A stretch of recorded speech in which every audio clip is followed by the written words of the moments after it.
إن الحمد لله نحمده ونستعينه ونستغفره ونعوذ بالله من شرور أنفسنا ومن سيئات أعمالنا من يهده الله فلا مضل له ومن يضلل فلا هادي له أشهد أن لا إله إلا الله وحده لا شريك له وأشهد أن محمدًا عبده ورسوله أما بعد فإن خير الكلام كلام الله وخير الهدي هدي محمد صلى الله عليه وسلم وشر الأمور محدثاتها وكل محدثة بدعة وكل بدعة ضلالة وكل ضلالة في النار۔ بزرگان محترم، نوجوانان اسلام، عزیز بچوں، آج رمضان کی 22 تاریخ ہے، 22واں روزہ ہے۔ ابھی قریب میں ہم یہ کہہ رہے تھے کہ رمضان آنے والا ہے، اور آج ہم رمضان کے آخری عشرے میں داخل ہونے کے بعد مزید 2 دن گزر چکے ہیں۔ خوش نصیب ہیں وہ لوگ جنہوں نے رمضان کے پچھلے دنوں میں بہت کچھ نیکیاں کما لی، عبادتیں کی، ذکر و اذکار کیے، قرآن مجید کی تلاوت کی، قیام اللیل یا تراویح کی نمازوں کا اہتمام کیا، اور بھی بہت سارے کام تھے جو کیے جا سکتے تھے اور بہت سارے لوگوں نے الحمدللہ کیا۔ اللہ تعالی ہمارے ان تمام نیکیوں کو قبول و منظور فرمائے جو ہم نے اپنی بساط کے مطابق جتنا کچھ ہو سکا کیا۔ لیکن ابھی بھی ایک بڑی اکثریت ہے جو جاگی نہیں ہے، انہیں احساس نہیں ہے اس بات کا کہ کون سے دن چل رہے ہیں، اور ہم ابھی بھی محرومی میں کھڑے انتظار کر رہے ہیں کہ کل سے کچھ کروں گا، صبح میں کچھ کروں گا، شام میں کچھ کروں گا۔ برادران اسلام، یہ باقی کے دن بھی یوں ہی نکل جائیں گے، بلکہ ابھی تک کا جو وقت نکلا ہے آنے والے دن اس سے زیادہ تیز رفتاری سے نکل جائیں گے۔ اور ہم نے 2 ہفتے پہلے جمعہ کے خطبے میں اللہ کے رسول صلی اللہ علیہ وسلم کی یہ حدیث سنی تھی، محروم ہے وہ شخص، محروم ہے وہ شخص خاص کر جو لیلۃ القدر کو ضائع کر دے یا لیلۃ القدر میں اپنے آپ کو محروم کر لے۔ اللہ کے رسول صلی اللہ علیہ وسلم میرے اور آپ کی مغفرت کے لیے ایک نسخہ، ایک عبادت قیام اللیل کی، جو کہ میرے اور آپ کے لیے اللہ تبارک و تعالیٰ کے سامنے کھڑے رہ کر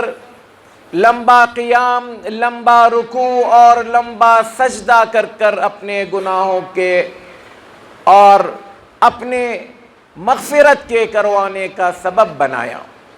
آپ صلی اللہ علیہ وسلم نے فرمایا، من قام لیلۃ القدر ایمانا واحتسابا غفر له ما تقدم من ذنبه۔ وہ شخص جو لیلۃ القدر میں قیام کرے گا، اللہ تعالیٰ اس کے پچھلے گناہوں کو معاف کر دے گا۔ برادران اسلام، یہ وہ نماز ہے جو اللہ کے رسول صلی اللہ علیہ وسلم برس کے 12 مہینے پڑھا کرتے تھے، اور آپ صلی اللہ علیہ وسلم پر یہ نماز فرض تھی، بلکہ آپ اپنے صحابہ کو ابھارتے تھے کہ اس نماز کو پڑھا جائے، بلکہ اللہ کے رسول صلی اللہ علیہ وسلم کی قیام اللیل کی نماز میں بعض اوقات آپ کے گھر کے بچے آ کر کھڑے رہتے تو انہیں کھڑا رکھتے تھے. ایک عظیم نماز جس کا اہتمام کم از کم ہم رمضان کے آخری عشرے میں کریں دوستو. آج ہم اگر ایک نظر دوڑائیں، جیسے ہی رمضان کا یہ مہینہ آخری عشرے میں داخل ہو جاتا ہے، ہمیں نت نئی قسم کی چیزوں کی خریداری کے عجیب عجیب شوق پیدا ہونے لگتے ہیں. ہمارے بازار دیکھو کس قدر بھرے ہوئے ہیں. مرد کو چھوڑیں، ہماری خواتین کس قدر لمبے لمبے وقت تک رات بھر ان بازاروں میں شاپنگ کے نام پر، پرچیسنگ کے نام پر اپنا وقت ضائع کرتی ہیں. اللہ کے رسول صلی اللہ علیہ وسلم نے صحابہ کرام رضوان اللہ علیہم اجمعین کی تربیت کی تو اس انداز میں کہ رمضان کے مہینے میں صحابہ کرام رضوان اللہ علیہم اجمعین کا دن کا وقت روزوں میں اور رات کا وقت نمازوں میں گزرتا تھا، دعاؤں میں گزرتا تھا. خاص کر آخری عشرے کی آخری 1/3 حصہ ہماری دعاؤں کے لیے بھی ہے دوستو. دعائیں ہمارے زندگیوں سے نکلتی جا رہی ہیں اور ہم ہیں کہ ان دعاؤں کو کوئی اہمیت دیے بغیر سمجھتے ہیں کہ اللہ تبارک و تعالی ہمارے مسائل حل کر دے یا ہمیں اس سے، ہمارے مشکلات سے ہمیں نجات دلا دے. یہ دونوں چیزیں بھی خاص کر ان دنوں کے لیے، یعنی دنوں سے میری مراد رات جو ان آخری عشرے کی ہے، اللہ کے رسول صلی اللہ علیہ وسلم کو، امت مسلمہ کو اللہ تبارک و تعالی نے 2 قسم کے اوقات دیے دن اور رات کے اعتبار سے. راتوں میں سب سے افضل راتیں وہ راتیں ہیں جس سے میں اور آپ گزر رہے ہیں. رمضان کے آخری 10 راتیں یا ہو سکتا ہے کبھی 9 راتیں ہو جائیں، یہ راتوں میں سب سے افضل راتیں ہیں، جبکہ دنوں میں سب سے افضل دن ذوالحجہ کی ابتدائی 10 دن ہے جس میں ہم بقرعید مناتے ہیں. 1 ذوالحجہ سے لے کر 10 ذوالحجہ تک کے دنوں کو اللہ کے رسول صلی اللہ علیہ وسلم نے افضل ترین دن قرار دیے، بلکہ اللہ تبارک و تعالی نے ان دنوں کی قسم بھی کھائی. برادران اسلام، اگر ہم میں سے کچھ لوگوں کے لیے ابھی بھی کچھ نہ کر پائے ہوں تو یہ وقت بھی بہت غنیمت ہے. آنے والے یہ دن بھی میرے اور آپ کے لیے اگر کچھ کرنا چاہیں تو بہت غنیمت ہیں. میرے اور آپ کا رب ہماری چھوٹی چھوٹی نیکیوں کو بھی قبول کرنے والا، اس کی قدر کرنے والا، ہمارے جذبوں کو دیکھ کر ہمیں انعام دینے والا، اس کا بدلہ دینے والا رب ہے. لیکن اگر ہماری آنکھیں ابھی بھی نہ کھلی ہوں اور ہم یہ سوچ رہے ہوں کہ چلو یہ رمضان نکال لیتے ہیں، اگلے رمضان میں انشاءاللہ ہم بھی سدھر جائیں گے، درست ہو جائیں گے، نیک ہو جائیں گے، تو پتہ نہیں پھر یہ رمضان میری زندگی کے بعد پھر سے دوبارہ ہماری زندگیوں میں آئے گا یا نہیں آئے گا. برادران اسلام، 2 اوقات جس میں ہمیں کی ایک بڑی اکثریت ٹائم پاس کے نام پر گزار رہی ہے، جس کو ہم اپنے مسلم معاشرے میں، سوسائٹی میں دیکھ سکتے ہیں. ایک افطار کا وقت ہے. نہ صرف یہ کہ یہ وقت ضائع کیا جاتا ہے، بلکہ ان اوقات میں آپ دیکھیں اکثر و بیشتر لڑائی اور جھگڑے ہوتے ہیں. کوئی چیز کے لین دین میں اور کوئی خرید و فروخت میں. رمضان کا یہ مہینہ جس میں اللہ کے رسول صلی اللہ علیہ وسلم نے لڑائی کرنے، جھگڑا کرنے، گالی گلوچ کرنے سے منع کیا، عین افطار کا وقت ہوتے رہتا ہے اور ہم بازاروں میں نت نئے قسم کی چیزوں میں الجھے ہوئے اپنے آپس میں ہی ہم دست و گریبان رہتے ہیں۔ کوشش کریں میرے بھائیوں، اگر کوئی چیز خریدنی ہے، اگر کوئی چیز لانی ہے، ان اوقات میں جب رش ہوتا ہے اپنے آپ کو بچائیں، اپنے بچوں کو بچائیں۔ خاص کر ہماری نوجوان نسل آج اگر ہم دیکھیں فجر کے بعد اور رات میں 10-11 بجے کے بعد راستوں پر جس انداز میں گاڑیاں لے کر بھگاتے ہیں، ٹوپیاں پہنے ہوئے ہیں اور ایک تماشا کر رہے ہوتے ہیں، اگر آپ کو یقین نہیں آتا آپ جا کر ان شہراؤں پر دیکھیں جہاں پر ہمارے گھر کے نوجوان لڑکے اس طرح کی حرکتیں کر کر نہ جانے وہ کیا بتانا چاہتے ہیں۔ میرے اور آپ کی ذمہ داری ہے دوستو، رمضان کے اس مہینے کو ہم غنیمت سمجھیں اور اس کے آنے والے دنوں میں ہم خوب سے خوب عبادتیں کر کر، توبہ اور استغفار کر کر، دعائیں کر کر اپنے رب کو منا لیں، اپنی معافی کروا لیں اور اپنے آپ کو جنت کا مستحق بنا لیں۔ آپ نے اکثر ریس میں دیکھا ہوگا بہت سارے لوگ،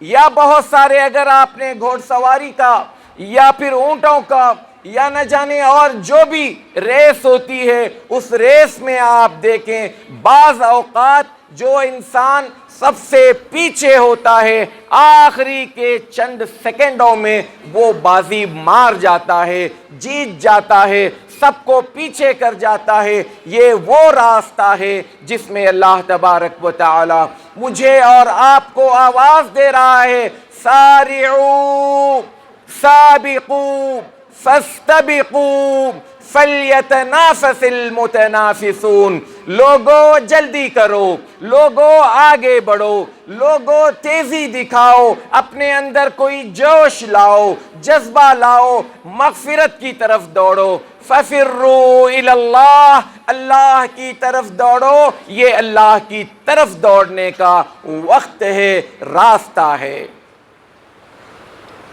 اللہ کے رسول صلی اللہ علیہ وسلم نے فرمایا، احب البلاد الی اللہ مساجدها، اللہ کے نزدیک سب سے محبوب، سب سے پسندیدہ جگہ مسجد ہے، اللہ کا گھر ہے۔ وَأَبْغَضُ الْبِلَادِ إِلَى اللَّهِ أَسْوَاقُهَا، اللہ کے نزدیک سب سے بدترین یا سب سے ناپسندیدہ جگہ بازار ہے، جہاں پر نہ جانے دھوکہ دہی، چیٹنگ، جھوٹ اور اس قسم کے فریب، دجل نام کی کئی چیزیں ہوتی ہیں۔ شیطان اپنا کام کر رہا ہوتا ہے۔ میرے اور آپ کا وقت رمضان میں زیادہ سے زیادہ مسجدوں میں گزرے، یہ ہماری خواہش، کوشش اور جد و جہد ہونی چاہیے۔ اللہ کے رسول صلی اللہ علیہ وسلم ان چیزوں سے بچنے کے لیے، ان سے اپنے آپ کو الگ تھلگ کرنے کے لیے رمضان کے آخری عشرے میں اعتکاف کیا کرتے تھے، کٹ جاتے تھے اکیلے ایک اللہ کی عبادت کرنے، دعائیں کرنے، قیام اللیل کا اہتمام کرنے کے لیے اپنے آپ کو ایک کمرے میں، ایک خیمے میں، ایک ٹینٹ میں لے آتے اور خوب اللہ کی عبادت کیا کرتے تھے۔ خوش نصیب ہیں وہ لوگ جنہیں اعتکاف کی توفیق ہوتی ہے۔ بعض اوقات لوگ یہ سمجھتے ہیں کہ یہ اعتکاف اگر کیا جائے تو پورے 10 دن کا ہو، ایسا کوئی ضروری نہیں ہے دوست، اور یہ بھی ضروری نہیں ہے کہ آپ اعتکاف میں بیٹھیں تو چاند دیکھنے تک پورا کریں، یہ بھی ضروری نہیں ہے۔ آپ 1 دن کا اعتکاف کر سکتے ہیں، 2 دن کا اعتکاف کر سکتے ہیں، 3 دن کا کر سکتے ہیں، جیسے آپ کی سہولت اور جیسے آپ کے لیے میسر ہے۔ اور یہ اعتکاف ٹائم پاس کے نام پر نہیں، بعض لوگ اعتکاف میں بھی بیٹھ کر ان کا زیادہ تر وقت موبائل پر گزرتا ہے۔ موبائل میرے اور آپ کے خیر کے کاموں کو چھیننے میں سب سے بڑا کردار ادا کرنے والا ایک آلہ ہے۔ اگر مجھے واقعتاً کچھ کرنا ہے اس موبائل سے ہٹ کر میں مسجد میں بیٹھ جاؤں، چند گھنٹوں کے لیے، چند منٹوں کے لیے ہی صحیح، تو موبائل میرے ہاتھ میں نہ ہو۔ اللہ کے رسول صلی اللہ علیہ وسلم کے زمانے میں نہ صرف یہ کہ صحابہ بلکہ صحابیات بھی اعتکاف بیٹھنے کے شوقین ہوا کرتے تھے، وہ بھی اعتکاف میں بیٹھا کرتے تھے۔ تو اعتکاف ایک ایسی جگہ ہے جہاں پر انسان بہت زیادہ نیکیاں اپنے حصے میں جمع کر سکتا ہے۔ نمازوں کا اہتمام ہوتا ہے، قرآن مجید کی تلاوت کی جاتی ہے، دعائیں ہوتی ہیں، توبہ اور استغفار ہوتا ہے، اور ان سب سے ہٹ کر صرف مسجد میں بیٹھنے کا اپنا ایک اجر ہے۔ گناہوں سے انسان بچتا ہے اگر وہ اپنے آپ کو بچائیں، جھوٹ سے، غیبت سے، چغلی سے، الزام تراشی سے، دوسروں پر کیچڑ اچھالنے سے، اس قسم کی باتوں سے جو میرے سے متعلق نہیں ہے۔ اللہ کے رسول صلی اللہ علیہ وسلم نے روزے کے حوالے سے یہ پابندی لگائی کہ روزہ صرف بھوکے اور پیاسے رہنے کا نام نہیں ہے اگر انسان ان غلط چیزوں کو نہیں چھوڑتا ہو۔ اگر ہم مسجد میں بھی بیٹھ کر یہی سب کچھ کریں تو ہمارے روزے کا کیا فائدہ؟ روزہ نام ہے ہر اس چیز سے بچنے کا، ہر اس چیز سے دور رہنے کا جو گناہ سے متعلق ہے، جو جرم سے متعلق ہیں، جو سیاہ کاری اور معصیت سے متعلق ہیں۔ آئے ہم اپنا محاسبہ کریں، ہم اپنے بارے میں جائزہ لیں۔ رمضان کے 30 دنوں میں یا 29 دنوں میں جو 22 دن جس کو آج ہم ختم کرنے جا رہے ہیں، اس عرصے میں ہم نے کیا کچھ پایا ہے، کیا کچھ اپنے نام لکھوایا ہے، کیا کچھ چیزیں میرے انعام اعمال میں اضافہ کی ہیں، یا پھر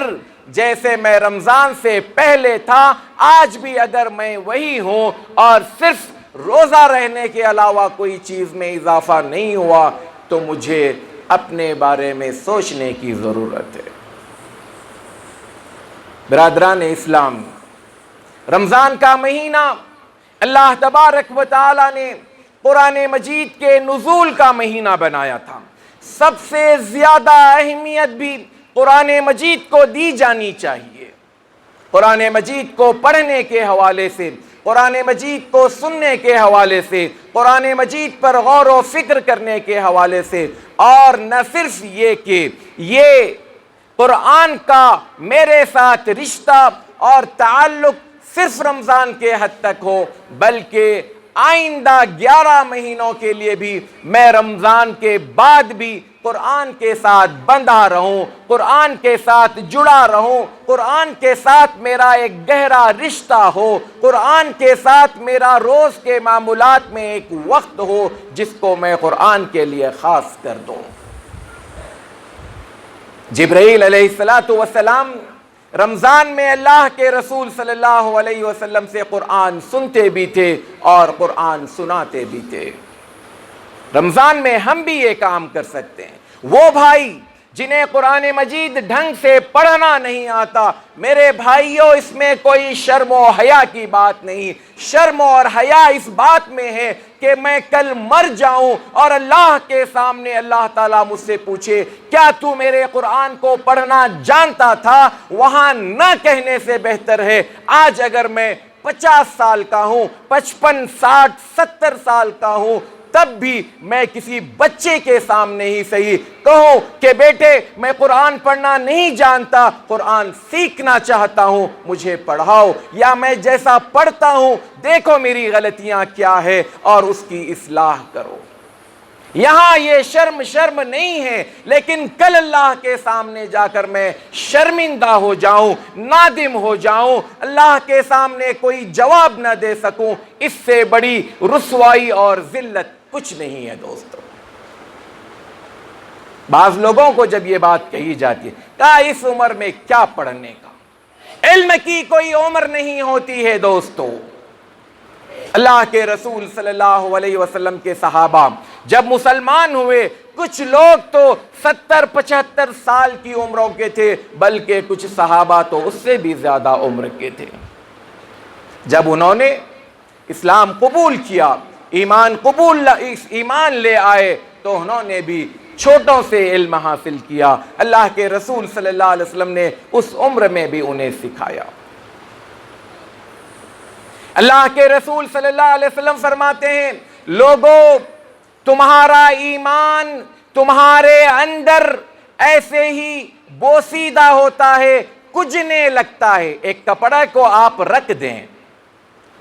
ایک عرصے تک اس کپڑے کو باہر نہ نکالیں، وہ کپڑا کجنے لگتا ہے، بھلے وہ کپڑا نیا ہی کیوں نہ ہو، پھسکنے لگتا ہے، تار تار ہونے لگتا ہے۔ آپ صلی اللہ علیہ وسلم نے یہی مثال دے کر کہا کہ تمہارا ایمان اس کپڑے کی طرح بوسیدہ ہوتا ہے یا کجنے لگتا ہے، لہٰذا تمہیں اپنے ایمان کی تجدید کرتی رہنی چاہیے، اپنے ایمان کو تازہ کرتے رہنا چاہیے۔ میرے بھائیوں، میں اور آپ اگر رمضان کے مسلمان تھے، رمضان کے نمازی تھے، تو میرا ایمان کج جائے گا، تار تار ہو جائے گا، پھینکنے کے لائق رہ جائے گا۔ اس کی تجدید، اس کا تازہ کرنا مجھ پر روزانہ کی بنیاد پر واجب اور ضروری ہے۔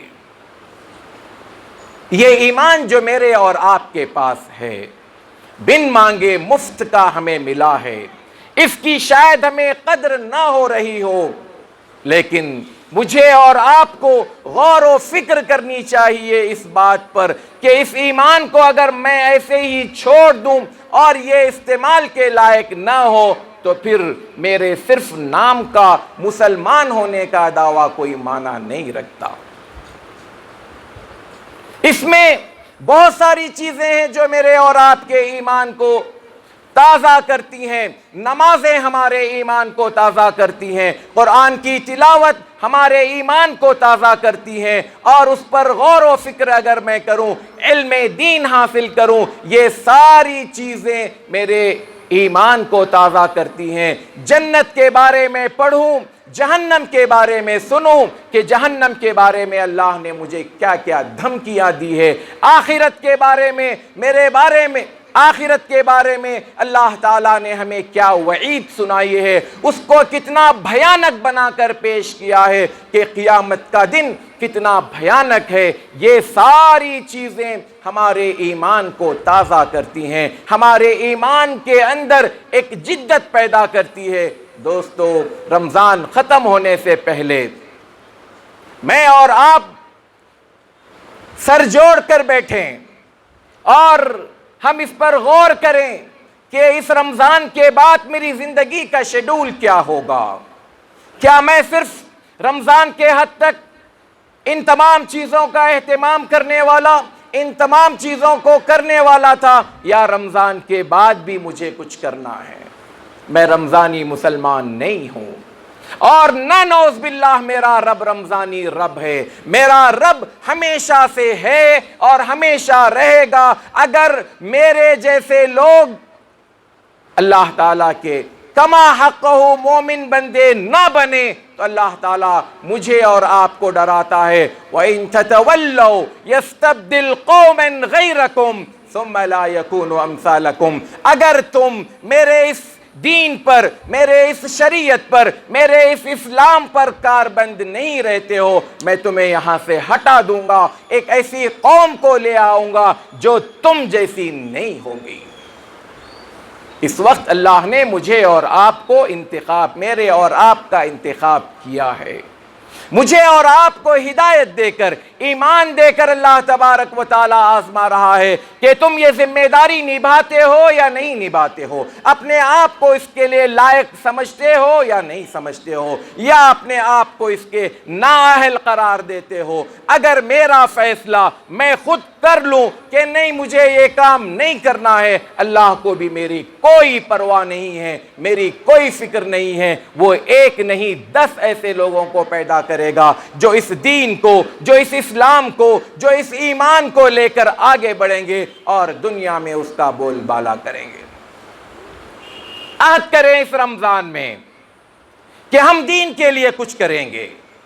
اسلام کے لیے کچھ کریں گے، ہماری مسلم کمیونٹی کے لیے کچھ کریں گے، ان کے اچھے اخلاق، ان کے اچھے کردار، ان کے اچھے کیریکٹر کے لیے۔ آج دیکھیں ہمارے معاشرے میں آوارگی کس قدر بڑھ رہی ہے، پھیل رہی ہے، کس قدر ہماری کمیونٹی بدنام ہو رہی ہے۔ رمضان ہماری تربیت کرتا ہے، رمضان ہمارے اخلاق کی تربیت کرتا ہے، رمضان ہمارے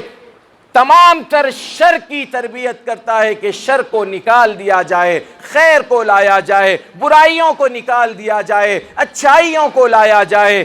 اور ہر وہ چیز جو مسلم معاشرے کے لیے دیمک کا کام کرتی ہے اس کو ہٹایا جائے اور وہ کام کیا جائے جو تعمیری ہیں۔ اگر میں اور آپ جو میری بساط میں ہیں، جتنی میری استطاعت ہے، مجھے اپنے بارے میں، اپنے اہل و عیال کے بارے میں، اپنے اڑوس پڑوس کے بارے میں، اپنے ماحول اور معاشرے کے بارے میں سوچنا ہوگا۔ اللہ کے رسول صلی اللہ علیہ وسلم کی ایک حدیث ہے، اگرچہ کہ بعض محدثین نے اس کی روایت میں ضعف بیان کیا، لیکن دیگر علماء نے کہا معنی کے اعتبار سے یہ حدیث صحیح ہے۔ من لم یہتم بامر المسلمین فلیس منا، جسے مسلمانوں کی فکر نہ ہو، اپنی اکیلے کی نہیں، سارے مسلمانوں کی، جتنا میرا بس چلتا ہے، جتنا میرا اختیار چلتا ہے، جتنا میری طاقت ہے، جتنے میرے پاس خرچ کرنے کی حیثیت ہے، اگر میں مسلمانوں کے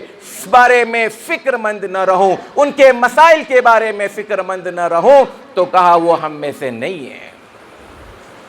یہ رمضان کا مہینہ ہمیں یہ سکھا گیا، دوسروں کے بارے میں سوچو، دوسروں کے بارے میں غور و فکر کرو، غریبوں کے بارے میں سوچو، جو یتیم لاچار ہیں، جن کے گھروں میں کھانے پینے کا انتظام نہیں ہے، ان کے بارے میں غور و فکر کرو۔ یہ رمضان کا مہینہ ہمدردی کا مہینہ، غمخواری کا مہینہ اور دوسروں کے بارے میں سوچنے کا تھا، لہٰذا آئندہ دنوں میں بھی مجھے اور آپ کو اس حوالے سے غور و فکر کرنا چاہیے۔ رمضان کا مہینہ ختم ہونے جا رہا ہے، میں اور آپ اپنے آپ کو ابھی بھی تیار کر لیں، آگے آئیں، قدم بڑھائیں، اٹھ کر کھڑے ہو جائیں، بستر چھوڑ دیں، موبائل چھوڑ دیں، بازار چھوڑ دیں، اللہ کی مسجدوں کو آباد کریں، اللہ کے گھروں کو آباد کریں، اپنے سینوں کو منور کریں، اپنے دلوں کے اندر روشنی لائیں، توبہ اور استغفار کریں، ورنہ رمضان چلا جائے گا، اس کے بعد سوائے افسوس کرنے کے، حسرت کرنے کے، شرمندہ ہونے کے،